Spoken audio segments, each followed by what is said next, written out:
नमस्कार दोस्तों, मेरा नाम है आशुतोष और आप देख रहे हैं डायनामिक इम्पल्शन। आज के इस वीडियो में हम बात करेंगे 1 जनवरी 2022 के करंट अफेयर्स की। और ज्ञान को कभी भी छोड़ना नहीं चाहिए, इसलिए वीडियो को अंत तक अवश्य देखिएगा। और हाँ, जैसा कि आप सभी को पता है, आज है 1 जनवरी और ये साल का पहला दिन है, इसीलिए आप सभी को इसकी हार्दिक शुभकामनाएं। सबसे पहला प्रश्न है, सेंचुरियन में क्रिकेट टेस्ट मैच जीतने वाली पहली टीम कौन सी है? A Bharat, B England, C South Africa, D Brazil.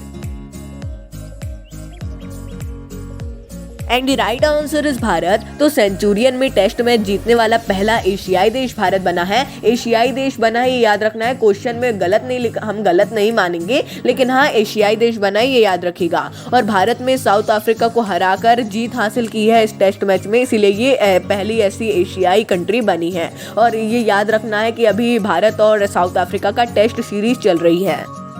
अगला प्रश्न है, हाल ही में कहां पर 23 नई परियोजनाओं की आधारशिला रखी गई? A Uttar Pradesh, B Madhya Pradesh, C Tamil Nadu, D Uttarakhand. And the right answer is Uttarakhand. तो प्रधानमंत्री नरेंद्र मोदी जी ने उत्तराखंड में 23 नई विकास परियोजनाओं की आधारशिला रखी है। 23 नई की नहीं, 17 की परियोजनाएं रखी हैं और बाकी की शायद लोकार्पण किया है। और ये सबको 23 की 23 17,500 करोड़ रुपए की परियोजनाएं, इनका बजट इतना है, इससे आप समझ सकते हैं। और उत्तर प्रदेश मत समझिएगा, हाँ वहाँ चुनाव है, वो अलग बात है। अगला प्रश्न है, इन्वेस्ट इंडिया के साथ किसने साझेदारी की? A Hindustan Unilever, B ITC limited, C Coca Cola, D Parle. And the right answer is ITC limited. तो इन्वेस्ट इंडिया ने आईटीसी लिमिटेड के साथ साझेदारी की है। इसके तहत आईटीसी ने आईटीसी सस्टेनेबिलिटी इनोवेशन चैलेंज को शुरू किया है। दोनों मिलकर ऐसे कुछ इनोवेशन की चीजें करेंगे जिससे और स्टार्टअप बढ़े इंडिया में। आप इसके बारे में भी और जान सकते हैं यदि आपको इसमें इंटरेस्ट है, और ये एक तरीके से इम्पोर्टेंट है। अगला प्रश्न है, हाल ही में दुर्गा शंकर मिश्रा कहाँ के मुख्य सचिव नियुक्त हुए? A Bihar, B Uttar Pradesh, C Jharkhand, D Maharashtra.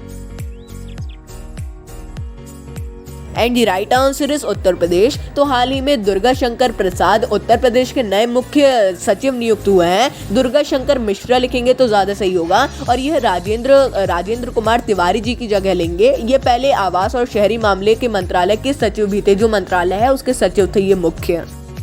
अगला प्रश्न है, पेंशनर्स के लिए डिजिटल लाइफ सर्टिफिकेट किस राज्य ने लॉन्च किया? A Uttar Pradesh, B Jharkhand, C Punjab, D Odisha.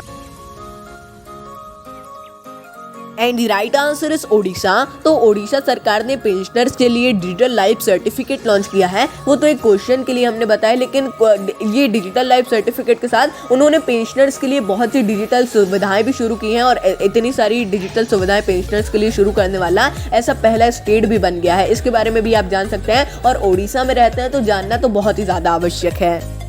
अगला प्रश्न है, निम्न में से किसने 100% आबादी को वैक्सीन की पहली डोज दी है? A Kerala, B Gujarat, C Telangana, D Maharashtra. And the right answer is Telangana. तो तेलंगाना ने अपनी 100% आबादी को कोरोना वायरस की जो वैक्सीन है, कोविशील्ड या कोवैक्सीन, इसके बारे में भी हम अच्छे से बता देते हैं जिन लोगों को नहीं पता, हालांकि सभी को पता है, उसकी प्रथम डोज दे दी है। 2.77 करोड़ लोग एलिजिबल हैं, उनको सबको दे दिया है, ऐसा बोला तो जा रहा है। अब कितनी सच्चाई है कितना झूठ, वो तो हम बिल्कुल भी नहीं बता सकते हैं और उसमें कोई हम कमेंट भी नहीं कर सकते हैं। अगला प्रश्न है, हाल ही में किस देश के प्रधानमंत्री को पद से निलंबित किया गया? A Japan, B Brazil, C Somalia, D Kazakhstan. And the right answer is Somalia. तो सोमालिया के राष्ट्रपति ने सोमालिया के प्रधानमंत्री को निलंबित कर दिया है। और इसमें बहुत से विवाद अब सामने आ रहे हैं। जैसे हमने रिसर्च की तो जो बाइडेन ने भी इसमें कुछ अपना कमेंट किया है और कुछ बोला जा रहा है। इसका पूरा आप अवश्य पढ़िएगा। हो सकता है कि ये वीडियो अपलोड होने तक या फिर जब आप देख रहे हैं उस टाइम तक कुछ और ही फैसला हो जाए, इसलिए उसके बारे में अभी तुरंत सर्च कीजिएगा आप, ये मेरी एक सलाह है। अगला प्रश्न है, आमिर सुबहानी कहाँ के मुख्य सचिव नियुक्त हुए? A Bihar, B Madhya Pradesh, C Paschim Bengal, D Himachal प्रदेश।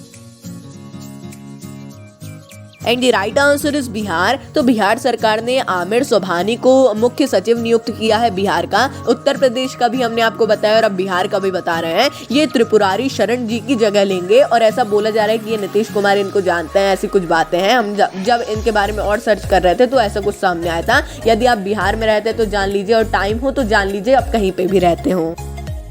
अगला प्रश्न है, अजय सिंह द्वारा कहां पर संकल्प स्मारक को राष्ट्र को समर्पित किया गया? ए दिल्ली, बी जम्मू और कश्मीर, सी लद्दाख, डी अंडमान और निकोबार द्वीप समूह। And the right answer is Andaman और निकोबार द्वीप समूह। तो जनरल लेफ्टिनेंट अजय सिंह ने पोर्ट ब्लेयर, जो कि अंडमान और निकोबार द्वीप समूह में ही स्थित है, वहां पर सुभाष चंद्र बोस जी का संकल्प स्मारक राष्ट्र को समर्पित किया, यानी उसका उद्घाटन किया है। और सुभाष चंद्र बोस ने पहली बार 30 दिसंबर 1943 में ही पोर्ट ब्लेयर में राष्ट्रीय ध्वज फहराया था, इसीलिए उन्होंने किया है, ये एक अच्छी बात है। अगला प्रश्न है, डुअल मोड पेश करने वाला पहला देश कौन सा है? ए बांग्लादेश, बी जापान, सी संयुक्त राज्य America, D Pakistan. And the right answer is Japan. तो वाहनों में डुअल मोड पेश करने वाला जापान पहला देश बना है। अब ये डुअल मोड क्या है? ये एक मिनी बस टाइप की होगी, जो रबड़ के टायर में भी चलेगी सड़क पर, और स्टील के टायर पर चलेगी जहाँ ट्रेन चलती है वो पटरी पर। अब इसकी फोटोज वगैरह देखिएगा, ये बहुत ही इंटरेस्टिंग है, इसीलिए जापान टेक्नोलॉजी में आगे बताया जाता है। ऐसे बहुत से हमने प्रश्न ले भी चुके हैं करंट अफेयर्स में। अगला प्रश्न है, शरद महोत्सव 2021 का उद्घाटन कहाँ किया गया? A Haryana, B Punjab, C Rajasthan, D Paschim Bengal. And the right answer is Rajasthan. तो राजस्थान के आबू पर्वत पर शरद महोत्सव 2021 की शुरुआत की गई है। हालांकि अब 2022 शुरू हो गया है, लेकिन अब इसका नाम यही है, तो इसके बारे में भी जानना आवश्यक है। और इसका उद्घाटन स्वयं मुख्यमंत्री अशोक गहलोत जी ने किया है। तो दोस्तों, ये था अंतिम प्रश्न। मिलता है अगले वीडियो में। नमस्कार, डायनामिक इम्पल्शन।